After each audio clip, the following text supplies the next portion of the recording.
Moliyaviy jozibadorlik va unga insonlarning munosabati haqida juda ko'pchilik iqtisodchilar turli fikrlarni bildirishadi.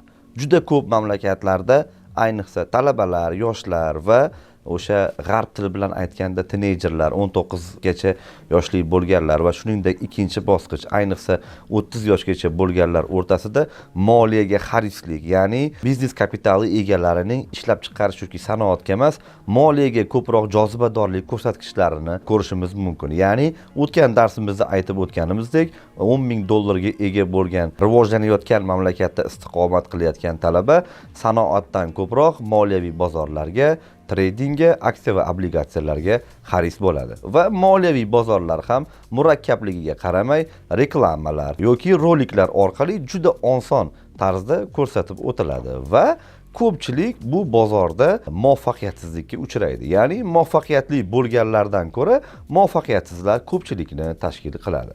Buni misol sifatida Amerika Qo'shma Shtatlaridagi maktablardan birida bo'lib o'tgan tadqiqot natijasini case sifatida ishlatish mumkin bo'ladi. Ya'ni ular o'spirin o'quvchilarning ota-onalikka bo'lgan xarisligini, demak, uzoq muddatga cho'zish tadqiqotlarini olib borishdi va ular tushunishdiki, qachonki o'spirin o'quvchilar ota-onalik qanchalik qiyinligini his qilsa, ularning ota-ona bo'lishga bo'lgan hissiyotlari biroz cho'zilishi, ya'ni 20 yoki 22 yoshda uylanish emas, balki 28 yoki 30 yoshda turmush qurishga harakat qilishi, ya'ni tadqiqotlar o'tkazildi va kichkina eksperiment qilindi. Bu eksperiment oddiy tuxumni talaba yoki o'quvchi o'zida olib yurishi shart edi. Ya'ni ma'lum bir muddat qo'yildi va bu tuxumni o'quvchi o'zida olib yurishga majbur qilindi va nima sodir bo'ldi? Ya'ni sodir bo'lgan hodisalar buni aksini ko'rsatdi. Albatta bu o'spirin o'quvchilar, sho'x o'quvchilar, ba'zi o'quvchilar ularni shkaflarda qoldirdi, ba'zi o'quvchilar hojatxonalarda, ba'zi bir o'quvchilar ehtiyotsizlik qildi va juda shovqinli yoki sho'x o'quvchilar ularni devorlarga uloqtirishga majbur bo'lishdi. Ya'ni bundan nima xulosa chiqaradi? O'quvchilar ota-onalikni hissini o'spirinlar hali tushunib yetmaganligi tadqiqotni isbotlab berdi. Moliyaviy bozorlar ham shunday. Ya'ni siz tuxumni olib yurish sizga topshiriladi, osondek tuyuladi bu ish va siz buni ehtiyotlik bilan olib yurishingizga majbur bo'lasiz. Lekin moliyaviy bozorga kirganingizda haqiqatda unday holat ro'y bermaydi. Umuman moliyaviy jozibadorlik va trading masalalari juda katta kompaniyalarning umumiy manfaatlarini himoya qiladi va ular kapitallarni sug'urtalash orqali moliya bozorida muvaffaqiyat qozonishga harakat qilishadi. Buning oddiy usuli obligatsiyalar hisoblanadi. Ya'ni kompaniyalar ma'lum bir maqsadda obligatsiyalarni chiqarishadi va nimanidir sug'urtalashga, oldini olishga harakat qilishadi. Xususan FIFA 2006-yilgi jahon chempionatini o'tishi uchun, ya'ni hech qanday zararlarsiz, xatarlarsiz o'tishi uchun $260 million sug'urtaga imzo chekkan. Ya'ni terrorizm va boshqa xavflardan xoli sifatida bu jahon chempionati o'tishi kerak edi. Agar jahon chempionati demak tinch o'tsa, shunday ham bo'ldi. Investorlar pullarini qaytarib olishadi va hatto bonuslar va foydaga ega bo'lishadi. Agar jahon chempionati o'tmagan taqdirda edi, investorlar o'zlarini pullarini to'liq qaytarib olisha olmasdi. Chunki bu FIFAning zararlarini qoplashga ishlatilardi. Lekin ularning tikkan pullarining bir qismi sug'urta kompaniyalari orqali tiklanishga majbur bo'lar edi. Yoki yana bir misol, 2014-yilda Afrikada Ebola virusini tarqalib ketganligi va tashkilotlar mablag' yig'ishga harakat qilganligini ko'rishimiz mumkin. Bu mablag'larning yetarlicha yig'ilmaganligi Ebola virusini yana ham ildiz otishiga olib keldi va Jahon banki bir qarorga keldi. Ya'ni $425 million obligatsiyalarni mana shu sohaga demak yo'naltirdi. Ya'ni Ebola virusi, SARS yoki bezgaklarning eng xavfli ko'rinishlari paydo bo'lganda bularni sug'urtalash, ya'ni sug'urta pullari orqali tashkilotlarni, jamg'armalarini, fondlarini boyitish masalalarini ko'rib chiqishga bo'lgan munosabatni tushunishimiz mumkin bo'ladi. Demak, moliyaviy jozibadorlik ba'zida yirik kompaniyalarning dunyoni xavfsizligi yoki boshqa sohalarda risk va sug'urta masalalarida juda katta effektni keltirib chiqarishi maqsadga muvofiqligi ifodalab berildi. Yana bir mikro darajada yana ham yaxshiroq tushunish uchun default swap degan operatsiyani tushunishimiz mumkin bo'ladi. Ya'ni default swap degan narsa bor. Bu uchinchi shaxsning yoki uchinchi subyektning qarzga aralashuvi hisoblanadi. Buni quyidagi keysda ko'rib chiqamiz. Ya'ni moliya bozoridagi harakatlarni to'liqroq tushuntirish uchun biz soddaroq, ya'ni ildizliga yetadigan, mohiyatiga yetadigan keyslardan foydalanishga harakat qilamiz. Aytaylik, bir er-xotin mavjud va erining akasi takasaltang va eri xotinidan akasi uchun $25,000 qarz berib turishini so'rayapti. Mana bu xotinida ikkita variant bor. Ya'ni yoki takasaltang akaga $25,000 qarz berish kerak. U sud oldidagi majburiyatlarini bajarish uchun qandaydir psixologik treninglardan o'tishi va o'ziga kelish kerak edi. O'ziga kelishi ham mumkin, kelmasligi ham mumkin va er xotinidan o'zining akasiga, ya'ni xotinining qayni akasiga $25,000 qarz berishni so'radi. Va xotinida akasining takasaltanligi yoki qarindoshchilik munosabatlari variantlari paydo bo'ldi. Va xotini bu takasaltang akaga ishonmasligi sababli, demak, default swap degan operatsiyani ishlatishi mumkin. Ya'ni uchinchi odamni o'yinga kirgizadi. Ya'ni uchinchi odam kim? Uchinchi odam bizni tilimiz bilan aytganda mana shu operatsiyani kafolatlab beradi. Ya'ni agar aka sog'lomlashtirish kurslaridan o'tolmagan yoki irodasi yetmagan taqdirda, bu $25,000 ni qaytarmagan taqdirda, mana bu uchinchi shaxs xotinga, ya'ni erning xotiniga bu pulni to'lab berish majburiyati bo'ladi. Mana shuni biz default swap deb ataymiz. Bu albatta bir insonni oyoqqa turishi yoki kapitalizatsiya bo'lishi uchun katta yordam beradi. Lekin ishonchlilik jihati bu uchinchi odam orqali o'z operatsiyasini sug'urtalash hisoblanadi. Moliya bozorlari ham xuddi shu ish bilan shug'ullanadi. Ya'ni aksiya obligatsiyalar chiqariladi va uni riskini ta'minlash uchun uchinchi odam, demak, o'yinga kiritiladi. Va masalaning asosiy qismi mana shu yerda ildiz sifatida shakllanadi. Va endi keyingi bosqich. Bu nima? Spekulyatsiya. Spekulyatsiya degani bu o'sha xalqchil tilda aytganda korchalonlik masalasi o'rtaga chiqadi. Demak, xotin o'zining qaynog'asiga $25,000 qarz berdi. Akasi to'laydimi, yo'qmi? O'rtada uchinchi odam bor. Va bu yerda nima sodir bo'ladi? Mana shu jarayonga pul tikadiganlar, ya'ni akasi pulni qaytara oladimi yoki qaytara olmaydimi? Mana shunga 100 minglab dollar tikadigan o'yinchilar paydo bo'ladi. Ya'ni qaynakasi pulni qaytarish yoki qaytarmasligi umumiy zararini $25,000 ni tashkil qilsa, bu jarayonni kuzatib turgan yuzlab o'yinchilar bu jarayonga xohlagancha pul tikishga harakat qilishadi. Ya'ni akasi sog'lomlashtirish davrida yurganida, dispanserlarga qatnayotganida, o'zini yaxshi tutayotganida, mana bu uchinchi shaxsning narxi, ya'ni aksiyalari oshishni boshlaydi. Akasi qanchalik tushkunlikka berilsa va bu masalalarni ko'tara olmasa, keyingi tarafning manfaatlari va aksiyalari oshishni boshlaydi. Va bu jarayonni biz spekulyatsiya deymiz. Ya'ni iqtisodiyotdagi asosiy manfaatli jarayon mana bu oila, xotini, erning xotini va uning qaynog'asi o'rtasida kechayotgan bo'lsa, unga tikilgan pullar juda katta spekulyatsiyani keltirib chiqaradi. Ya'ni mana shu bilan zavodning narxi $1,000, uning bozordagi aksiyalari $20,000-30,000 dan aylanishga majbur bo'ladi. Shuning uchun ba'zi bir insonlar aytadiki, moliya bozorlari bu boylarning Las Vegasi. Ya'ni boylarning Las Vegasi deganda ham noto'g'ri xulosalar berilishini ko'rishimiz mumkin bo'ladi. Chunki Las Vegas kazinolarida kimdir yutadi va kimdir yutqizadi. Va kazinoga kirganda yutuq kazinoning imkoniyatlari baribir yuqoriligini ko'rsatib turadi va quvnoq o'yinlarni o'tkazish, insonning demak dam olishiga mo'ljallangan tadbirlar orqali insonning yutqizishi yoki yutishi ta'minlanadi. Moliya bozorlari esa unday emas.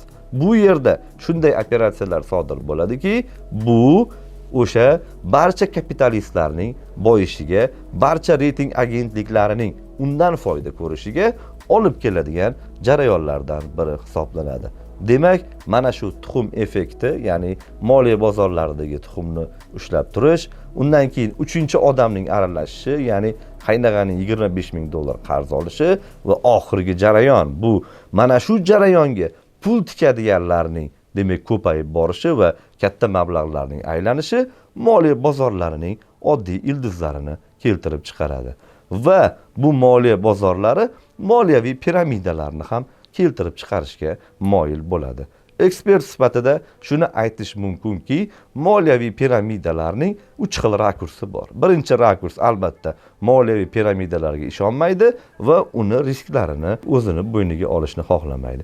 Ikkinchi rakurs moliyaviy piramidalar jazavasiga tushadi va pulni tikishga moyil bo'ladi. Va uchinchi rakurs moliyaviy piramidalarni tahlil qilishni boshlaydi. Mana shu ekspertlar aytadiki, moliyaviy piramidalar paydo bo'ladi va uning portlash qismi mavjud. A nuqtadan B nuqtaga harakatlanayotganda A nuqta uning paydo bo'lishi, B nuqta koordinatida uning tugashi hisoblanadi.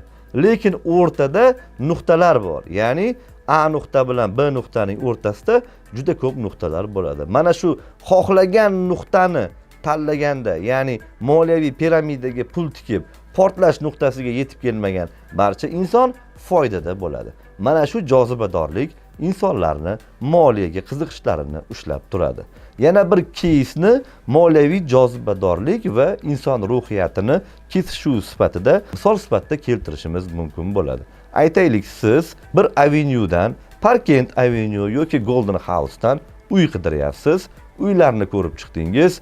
Demak, siz katta mablag'ga egasiz va sizga 150 kvadrat metrlik ta'mirlangan, kaliti bilan beriladigan baland qavatdagi yaxshi bahavo joylardan uy olish niyatingiz bor edi. Va qaradingizki, bozorda siz xohlagan uylar ta'mirlanishi biroz qiyin bo'lsa-da $450,000 ga tushayotganligi va sizning maksimal ideallikdagi xohlagan uylaringiz esa $600,000 dan boshlanishini aniqlab oldingiz va sizda $500,000 bor edi. Ya'ni siz xohlagan uy $600,000, $450,000 uylar biroz sizga to'g'ri kelmaydi.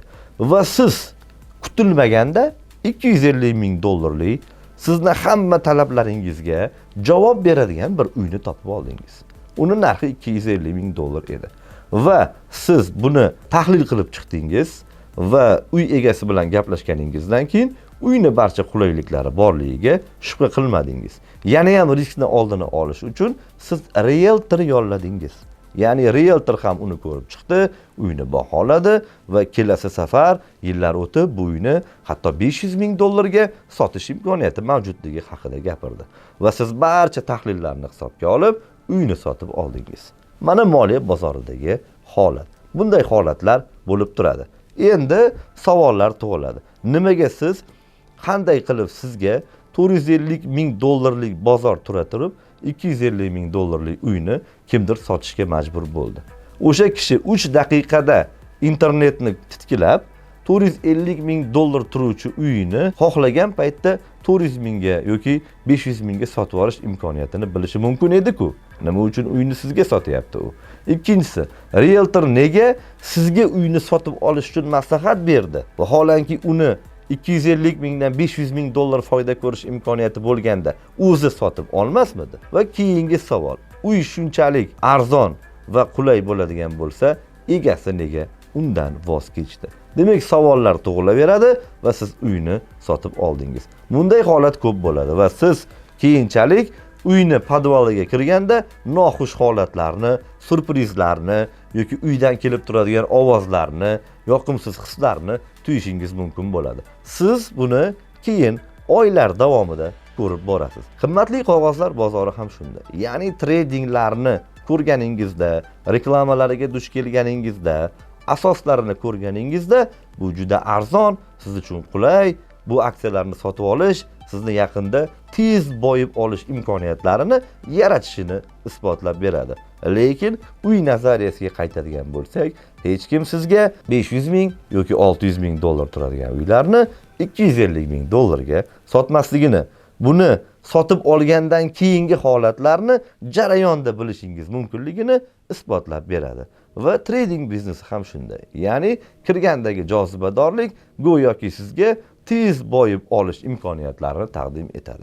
Lekin ichkaridagi holat boyagi tuxum effekti, ikkinchisi xotinning qaynog'aga 25 ming dollar qarz berishi va uchinchi odamning aralashishi, shuningdek mana shu jarayonga juda ko'p o'yinchilarning pul tikishi bilan xarakterlanadigan holatga yetib kelasiz. Va butun moliya bozori mana shu jarayonda harakatlanishga moyil bo'ladi. Demak, insonlar o'zlari xohlagan tez boyib olish nazariyasini ko'rishga harakat qilishadi. 90-yillarda Mamontov aksiyalari juda katta rezonansni keltirib chiqardi va postsovet respublikalarida juda katta shov-shuvga sabab bo'ldi va bu insonlar eng katta miqdordagi aksiyani chiqarib insonlarga tarqatganda gazetada oddiy bir maqolaga duch keldik. Ya'ni MMM kompaniyasi bankrot bo'ldi. Aslida biz buni bilardik. Biz bu narsani yorilishidan xabardor edik. Inson aksiyani sotib oldi, lekin uning orqasidagi kichik yozuvlarni ahamiyat bermasdan ko'rganligini bilishimiz mumkin bo'ladi. Va bu yozuvlarda nima yozilgan edi? Aksionerlik jamiyati o'z sotgan aksiyalarini qaytarib olish majburiyatiga ega emas. Aksiyalarning orqasida mana shu yozuvlar bor edi. Lekin trading qilayotgan shaxs bunga e'tibor bermaydi va ko'p jozibadorlik orqali tez boyib olish paydo bo'lishi umumiy voqealarni keltirib chiqaradi. Va The Economist jurnalining iqtisodchilaridan biri Simon Johnson aytganidek, tez boyib olishning iqtisodiy nazariyasi aslida mavjud emas. Ular illyuziyalar, miflar, mo'jizalar va boshqa narsalar orqali, inson ruhiyati orqali amalga oshishi umumiy voqealarni keltirib chiqaradi. Moliya bozorlari tarixi 150 yillik muammolarni va masalalarni keltirib chiqaradi. Va bu yerda futureslarni ham misol sifatida keltirish mumkin bo'ladi. 1870-yillarda futures shartnomalari bor edi va aytganimizdek ularni odamlar qo'l ko'tarib birjalarda yozib hal qilishardi. Keyinchalik 2020-yildan keyin Amerika bozorlarida bu futureslarni sun'iy intellekt qilishni boshlaganligini ko'rishimiz mumkin. Ya'ni futures nima edi? Futures sizni kelajakdagi o'sha tovaringizni qimmatroq narxda sotish imkoniyatini qo'lga kiritish. Aytaylik, siz meva sabzavot ishlab chiqarasiz va siz futures qilmoqchisiz. Ya'ni meva sabzavotning narxi keyingi va undan keyingi yillarda ko'tarilishi mumkin. Siz esa uzoq muddatli shartnoma tuzishga moyilsiz va meva sabzavot, ya'ni sizning mevangizni 1 kilogrammining narxi 2 dollar yoki 2,5 dollar bo'lishi sharoitida siz futureslarni 3 yoki 3,5 dollarga belgilashga harakat qilasiz.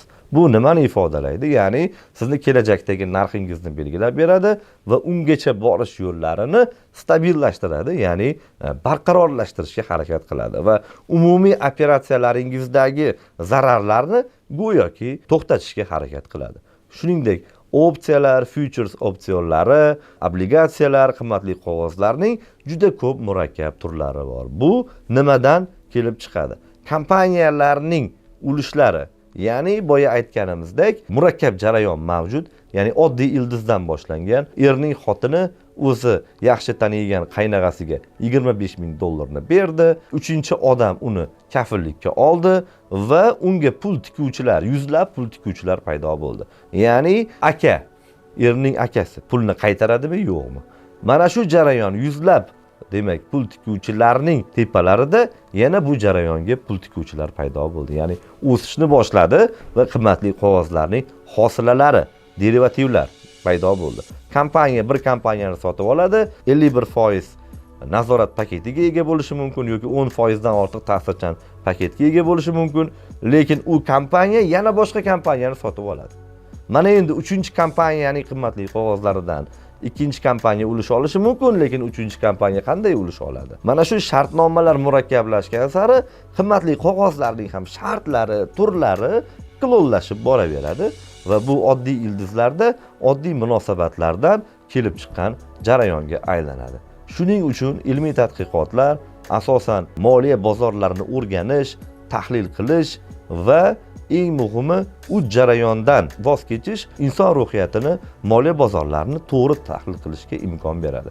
Birinchisi bu spekulyatsiyalar va tarixda faqatgina spekulyatsiyalar yirik kompaniyalar va mamlakatlarga ma'lum bir muddatda foyda beradi, lekin bir broker uchun uzoq muddatda yoki qaysidir muddatda foyda bermasligi mumkin. Ikkinchisi jazavalar, ya'ni bilamizki, moliyaviy piramidaning jazavalari mavjud va uy keysini eslaymiz. $600,000 uy hech qachon $250,000 bo'lmaydi. Bu mif, illyuziya yoki mo'jiza sifatida e'tirof etiladi va bu jazavalar, bilamizki, golland lolalar. Dunyodagi eng birinchi inqiroz jazavasi golland lolalaridan paydo bo'lgan va bir dona lola piyozining narxi deyarli $100 ko'tarilgan va tushganda juda katta inqirozni boshdan kechirgan. Mana shu jazavalardan saqlanish va uchinchisi tekin pishloq faqat qopqonda bo'ladi degan nazariyani to'g'ri ushlash. Ya'ni hech qachon qimmatli qog'ozlar bozorida juda manfaatli aksiyalar aslida taklif qilinmaydi. Bular ma'lum bir barqarorlik shartlari va kun elementi bo'ladi. Chunki u aksiyalar siz o'ylagandek juda barqaror yoki qimmatbaho bo'lgan taqdirda treyder uni boshqa yo'nalishlarda ishlatish imkoni bo'ladi. Mana shu narsani tushunish va moliya va fond bozorlariga to'g'ri takliflarni berish hozirgi zamonaviy iqtisodiyotning asosiy unsurlaridan biri hisoblanadi. Chunki o'sha 20-yillarda nazariyasi bilan tashkil qilingan moliya bozorlari o'zining ko'p yillik bosqichlardan o'tdi va juda katta spekulyativ muammolarga uchraganligini ko'rishimiz mumkin va har 20 yilda bu o'zining moliyaviy inqirozlarni keltirib chiqardi. 29-33-yilgi depressiyalar, 70-80-yilgi inqirozlar, 85-90-yildagi defoltlar, 98-yilgi Janubiy Sharqiy Osiyo inqirozlari va nihoyat 2007-2008-yildagi jahon moliyaviy inqirozi ham oddiy sabablardan kelib chiqqan edi. Va bu har bir iqtisodchini yoki iqtisodchilar jamiyatini va butun tizimni, insoniyatni o'sha moliya bozorlariga bo'lgan rakurslarini qayta ishlash va ko'proq sug'urtalash masalalarini hal qilishga e'tibor berish kerakligini bildirib o'tadi. E'tiboringiz uchun rahmat.